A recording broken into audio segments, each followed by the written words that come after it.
Hello, welcome to today's HR Huddle. I'm Tamera Loerzel, and with me is my colleague Samantha Mansfield. Thanks for being here today, Sam. Thank you. We are going to talk about advisory today. We just came back from a conference last week, and we were spending some time, looking at the makeup of the profession and the resources and capacity and specialized service areas like CAS. And one of the things that kept coming up was this idea of advisory. How do we develop more advisory team members and advisory skills, both within our existing team members? And then you'll see some really flourish that, are more amenable to that. But then also, as you are building out and as HR professionals saying, how do I identify the advisory skills or talent to build out these groups like CAS or other advisory groups? What should we be looking for? Mhm. So that's what Samantha and I thought we would spend some time today exploring and, listing out, what some of those things are to look for. And you've got an interesting frame, Sam. So I'll let you set that up and then, we'll speak to it, as we go, and we can talk about some of the specific aspects. But I thought maybe you'd want to set up the frame. Yeah. Well, and to add one small thing about why we wanted to discuss this with all of you as HR professionals is especially the organizations that are really just trying to figure out how to staff advisory. They may be giving you more the qualifications on the skill set, like the technical skill set, and they're struggling to define what the, shall I say, the soft skills are. And that's why I think this is such a big topic at so many events where they're saying, well, what are these other skills? Because they're finding just being strong technically is not making them good advisors. But then it takes them being in the practice to start identifying what else do they need. So we thought, you be the superheroes. Let's fill you in on some of this. And that's why we wanted to share it with all of you. And at the conference last week, it was fun. There was a conversation I was part of, and they pulled out the old Operation Game Board set. You got the heart and you got the bone, like your bone, and all of those things, right? And when they used it to help everybody think through what are all of the aspects that we need in an advisor. And it gave me this analogy of we need to define the anatomy of an advisor. An advisor that we have in place. And so if we even just start with the first one of the mind, and it's really a mindset. There is a mindset that you're looking for or a mindset that you want to develop. And one of the key things that we tend to see is especially those that are very technically strong, they can be used to going into a conversation, really expecting of themselves to be the expert and to be able to answer every question in the moment. That's what they put on themselves, and that's where they think they bring their value.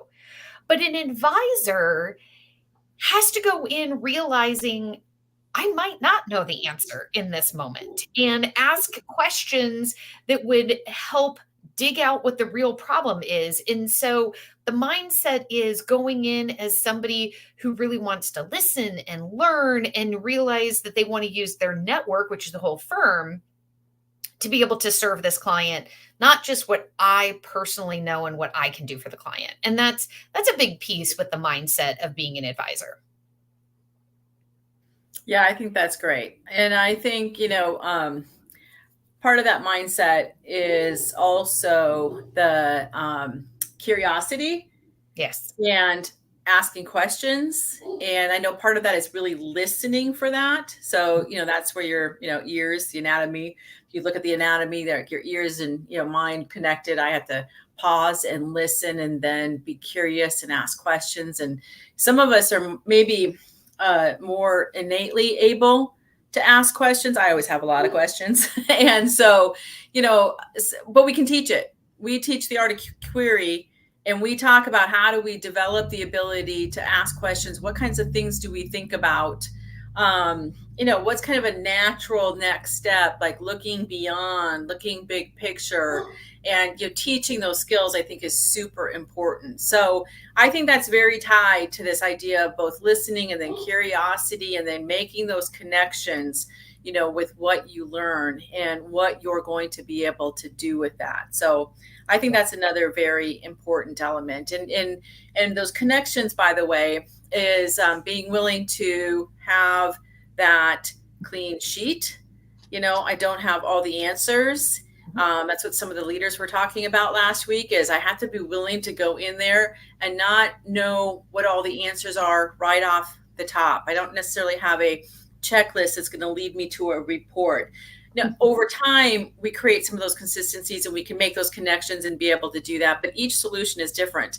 And we have to collaborate with the client to come up with those solutions. We have to collaborate with our team members to come up with their solutions, being willing to innovate, and learn as we go. And that can be kind of scary because the accounting profession, we're trained to be the experts in the room and have the answers and have the resources to go get the answers. And this is, more innovative. This is more collaborative. This is more over time. And, it evolves. And, having the patience for it to evolve. And then also, being able to see, again, that big picture, I think makes a difference too. Yeah. So it also is an element of being a problem solver. And that's huge. Over and over and over again, successful advisors are problem solvers. So when you are looking at people or thinking of interview questions, really being able to probe and identify, how do they approach problems? Are they ones that they like the solution to be fed to them? Or do they get that spark of, oh, okay, let's dig in. What could it be, right? Because that's really that mindset. And it ties into what you were saying, Tamera. It ties into curiosity and it ties into what they're hearing and, so the ears and all of that. But problem solving is really one of those key attributes that you're looking for in an advisor. And then the other piece that I would say from what you were saying about creating something new, that's where I thought about with the anatomy, it's the hands. It's the willingness to say, we can reshape this. It doesn't have to look the way it's always looked. It doesn't have to be this formed box. We can really develop and create and reshape things. And for some people, that's thrilling to have that opportunity. And some people, that's terrifying to think, oh, I might not have my set instructions on exactly what this is supposed to look like at the end. And so that's something to listen for. And it's hard to find somebody that's going to have all of these things. So, we're not trying to say, look for the magical unicorn that has every element of this. But if you run into, or you're interviewing and you're identifying people that are good problem solvers, that are good listeners, that are saying, hey, I have an idea and we could try this and, maybe we could go this route. Those are all really strong attributes of an advisor. Yeah, I love that. And I think, another is, we're in a relationship business. I think as a profession, we would say that we're about the relationships. And I think that's one of the things that really good advisors maybe start there first. You might say, from your anatomy analogy, Samantha, they lead from the heart. Yeah. They come from that deep care and concern, that empathy. The people are important, and the success of those people and how I can help people is important. And, building that trust and maybe that loyalty and that confidence with others, because you are leading them into the unknown. And so you've got to build that kind of relationship, that kind of trust, that kind of willingness to follow, and, it's going to be okay.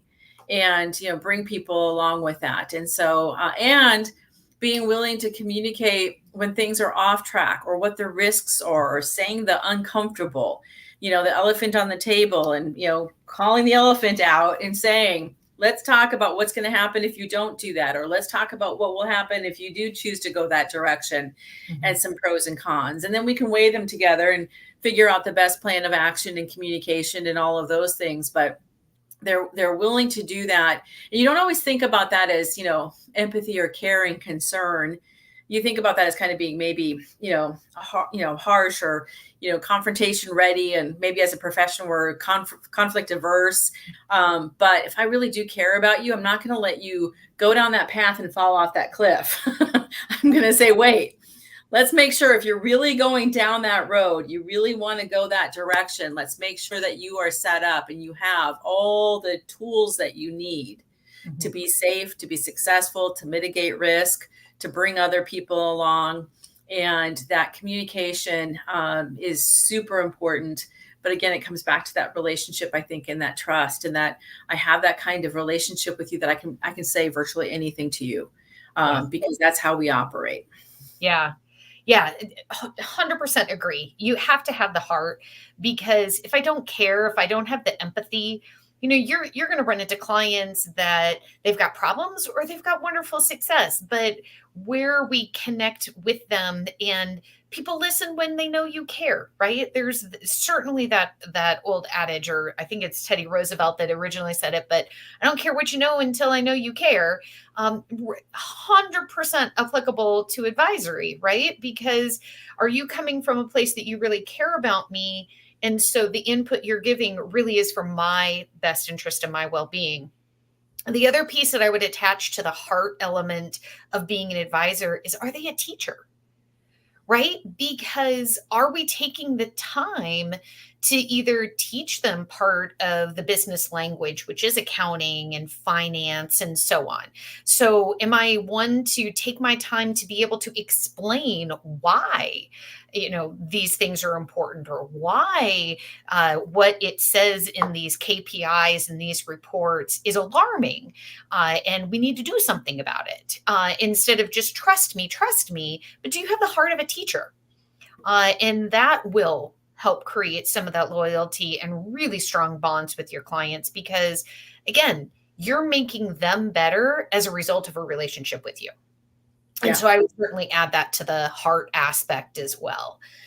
And I just, the other thing I thought of is just the feat in moving us forward. That's the other thing, is that with advisory, we want to be looking forward. It's not always this historical view. Yes, great. That's what I did last month, or that's what I did last quarter. But I want to hit my goals. How do I get to my goals? And so that forward momentum, that forward movement of what an advisor can do. So, if we're interviewing somebody, how much can they embrace wanting to look forward? Or are they constantly in this rear view mirror mode because they're so entrenched in the historical financials? How much do they want to look at projections and the insights and start analyzing what the opportunities are? Is that coming up? Is that part of the discussion, and where they can use their technical knowledge to go forward and not just that backward view? Right. Yep, exactly. And I also think, you talk about, the body and the sum of the parts, it's all, we're all better, with all of it, the synergies that we gain. And I think that's important to consider, as well, is, Samantha, you said that not everybody's going to have all of these skills or these attributes, and we can develop them, which we should talk about here in a minute. Some ideas about how to develop them, but we also can leverage each other, our internal network. And advisory is very consultative and collaborative, so I'm not going to come up with all the answers by myself. I do that through conversation and, through stories, with others, and through, work that we've done with other clients, and by, going to conferences and learning what kind of services they're providing, and, getting certifications and all of those things. But I can leverage other resources, both internally in our firm and then externally, to say, how do we come up with the best solution or solutions for our clients? And by the way, our clients are included in that as well. They're part of the solution. They know their business, or they know their situation more than anybody. And so we have to leverage their knowledge in what they know, and, elicit out of them, some possible solutions and directions and test it with them and, bring them along, in the conversation. And so that's one of the things, back to the listening, back to the relationship, is that I'm going to elicit that and uncover it. And I'm also going to watch for things that maybe they're not saying or that are maybe contradictory when they say and what they do, or different conversations. Like I pick up those cues, I pay attention to those cues. And if that's not you, you find somebody else that's in there. So again, as you look at putting together your team and developing these attributes, you can start to say who has these different gifts that are going to contribute overall to our client experience and to the services and solutions that we deliver. Oh gosh, 1,000%. The eyes and being observant. I just remember that early in my career, I'm totally going to age myself right now, that it all started on the phone. And there was no video. We couldn't see each other when we were talking. And I love an old-fashioned phone call, Samantha. No, I do. And there's a lot that we can still hear, because we're not distracted by visual.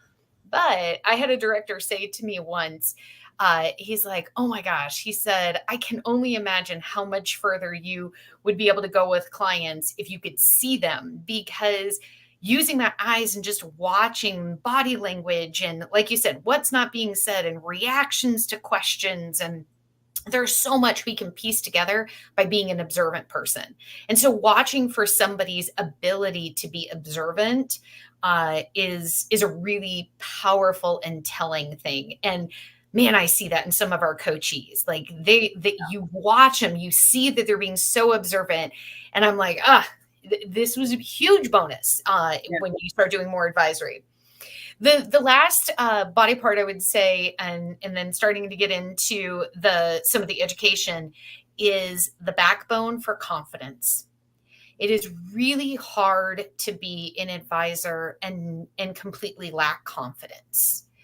And so that is something that, again, we can coach, and especially in younger professionals or younger team members, I should say, because it's everywhere. It's everywhere in the profession.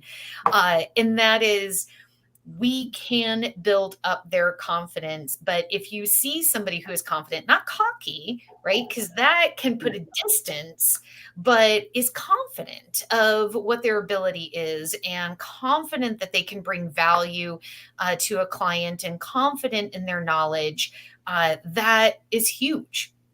And so we even have an article, and maybe Caroline could even share it, but it's coaching for confidence, because it is something that we need in all aspects, but we definitely need it in the advisory side as well. Yeah. Yeah. Well, let's just briefly talk for a moment about some ideas. Well, how do you develop these attributes then? Yes, some people are born with them, or more innate, or it's more personality driven. And they can continue to evolve and develop it. But you can also learn, many of these attributes and skills and by practicing it. So I alluded to, one of the places is the curiosity and asking questions. We teach this art of query class as an example. I can teach people to practice asking questions with different case studies, different kinds of questions, by the way. And so we can teach that. I think shadowing and experiential observation, on the job training, whatever you want to call it, is critical in developing advisors. And I want to listen to multiple people. I want to participate with multiple people, because they're going to have different styles, different approaches. And then, the individual can start to develop their own, make it their own. I think we make up what we think an advisor looks like it's a certain individual, but it's a combination of people. And so if I can figure out what they do, how they ask those questions, how they, maybe ask those awkward questions, or this elephant in the room, or, maybe something about, their relationships, of the board, or there's family relationships. It's like, that feels very awkward. Like, how are you going to bring that up? How are you going to ask that? And the kind of relationship that we talked about that they had. What they do with that information, how they bring people along, how they get their objections out, and then that turns them around into this idea. And it's like, oh, now it's their idea, whatever it might be. But, bringing people along to, listen to those conversations, and especially the harder, awkward ones. I think sometimes we don't, bring people along, partly because we're like, that feels more private with the client. If the client's used to you having a team, it's not as much of an issue. And so that they know that you're going to be there. But that's just how we build that relationship. So, those are a couple ideas. What would you add, Samantha? I would say storytelling, because that's another one that we can learn how to tell an effective story. And as an advisor, it's not about speaking the technical, because again, that doesn't always let us really connect with the client. So we can teach storytelling, and there are some great books out there that teach us specifically storytelling in business. There are classes out there, but that's another one that there might be a spark of that in somebody, but we can hone that and we can structure it, that can make them a really effective and compelling advisor as well. So I would say that's another skill again, and I'm trying to call out things that probably aren't on the normal radar, right? Exactly. Aren't the normal items on your list as HR when you're trying to staff a firm. These are things that, as we look to the future of the profession, are really valuable attributes and skill sets to have on your team. Yep. And I think, participating in roundtables, participating in, advisory, courses or programs, talking to peers, to tag on to your storytelling. There's approaches and things we can teach, but then there's also hearing how others, in the profession are approaching it. And I think that's important too. I think the other I would add to look at is this idea of emotional intelligence. And really incorporating that into our learning programs, and the starting with your self-awareness, and then how we manage our relationships, and what those 4 quadrants are. But those that have a higher EQ tend to be more successful in business, and they tend to be more on that higher relatable scale. So back to the relationship side of it. And so again, we can develop EQ. It's not you have it or you don't. I can develop it. Now, we're going to start at different places, but if we could incorporate that into our learning programs, I think that will make a huge difference in the move firms want to make to advisory. So Couldn't agree more. Couldn't agree more. I can't believe the time's already up. I know. I was just going to say that. Any last thoughts that you want to leave here with, Samantha? No, I guess the only other thing I would say is, like I said, hopefully your firm is looking at building advisory. And if the leaders of these advisory teams are struggling, take this list to them and discuss with them, what are they starting to see, or here's what many firms that have already forged this path, what they're saying that they need. So you guys can come up with that profile of who you're looking for and maybe what you already have on the team. So where you put some emphasis in the hiring to be able to make that full-fledged collective, collaborative approach, since it's hard to find it all in one person. I love it. I love it. And we'd love to hear what you list as advisory attributes, so let us know, or anything that you're doing to develop advisors, within your firms or practice areas. So we're glad you were with us today on the HR Huddle. We look forward to seeing you again next week, and we hope you have a great rest of your day. Thank you so much.